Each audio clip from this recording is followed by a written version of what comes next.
रामबो आहात, ते mister India आहेत का नाही हा वेगळा विषय. बर बर बर बर नक्की. प्रकाशजी येते तुमच्याकडे. अजितजी बोला. नाही, मी अत्यंत शांतपणे आनंद दुबेंचं ऐकत होतो.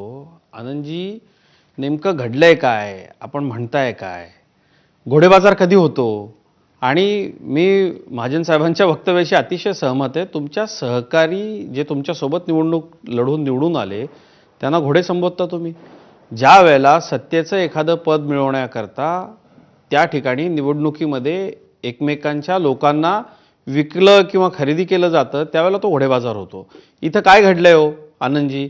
इथे घडलं असं आहे की आम्हाला निर्विवाद स्पष्ट बहुमत आहे. तिथे महायुतीचे आमचे नेते डॉक्टर श्रीकांत शिंदे यांनी चर्चा केली आणि महाजनजी जसं म्हणाले तसं तिथे राजू पाटलांनी स्पष्ट शब्दात सांगितलं आहे ना की आम्ही येत्या काळामध्ये विकासाच्या सोबत राहण्याकरता शिवसेना आणि भारतीय जनता पक्षाला पाठिंबा देतो, महायुतीला. पूर्वी जे असं ते स्पष्ट म्हणाले, त्यामुळे आपणही म्हणाला की भाजपला पाठिंबा आहे की नाही.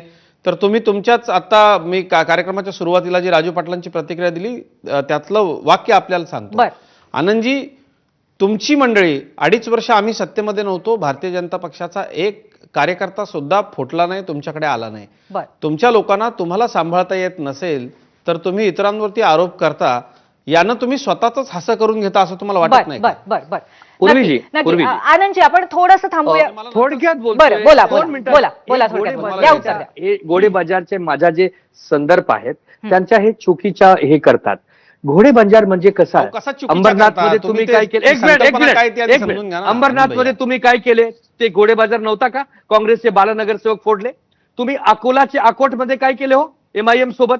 काय केले तुम्ही? तुम्ही बीड मध्ये काय केले? तुम्हाला काय कळत नाही का? तुम्ही म्हणजे तुम्ही तुमच्या प्रामाणिकता साबित करा ना. तुम्ही लोकांसमोर एक आधारस्तंभ द्या ना लोकांना की तुम्ही तो त्यांनी गट स्थापन करून लोकशाहीमध्ये घेतलेला निर्णय लोटस नाही करत. तुम्ही लोकशाही मानत नाही माहित की तुम्ही काय करतात. ऑपरेशन लोटाचे नावावर तुम्ही पूर्ण देशामध्ये प्रख्यात आणि विख्यात आहेत साहेब.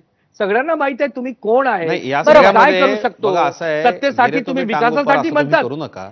प्रवीण भाऊ दरेकर बोलत होते. तुम्हाला दोघांनाही थोडंसं थांबवणार आहे पण मुद्द्यावरनं हटतोय आणि खूप नुसती बोलाचाली चालू आहे. एक छोटासा ब्रेक इथे आपण घेणार आहोत आणि ब्रेक नंतर परत आल्यावरती नक्की डोंबिवलीची परिस्थिती काय आहे, भाजप सुद्धा या महापालिकेमध्ये एकत्र असणार आहे का, मनसे भाजप आणि शिवसेना एकत्र कुठेतरी इथे सत्ता स्थापन करणार का, यावरही चर्चा करूया. घेऊया एक छोटासा ब्रेक. पाहत राहा